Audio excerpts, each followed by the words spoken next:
हमारे उस्ताद एक मिसाल दिया करते थे कि भाई इसीलिए तो इस्लाम ने औरत को पर्दे का हुक्म दिया है कि वो पर्दे के अंदर रहे, छुपी रहे। मस्तूरात लफ्ज़ बोला जाता है। मस्तूरात का मतलब भी छुपाई हुई चीज़ें। तो जब वो छुपेगी नहीं, पर्दा नहीं होगा, तो फिर मस्तूरात औरत तो नहीं रहेगी ना। तो उसकी एक मिसाल दिया करते थे। वो कहा करते थे कि देखो भाई लीमू है ना, लीमू अगर ये सामने आपके पड़ा हुआ है तो फिर किसी के मुंह में पानी नहीं आएगा।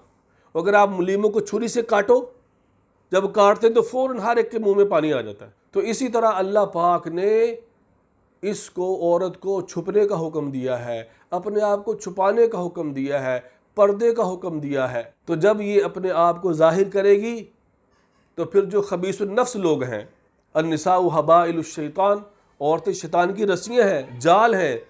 शैतान फिर जाल डालता है इन लोगों पर और फिर वो उनको अपनी हवस का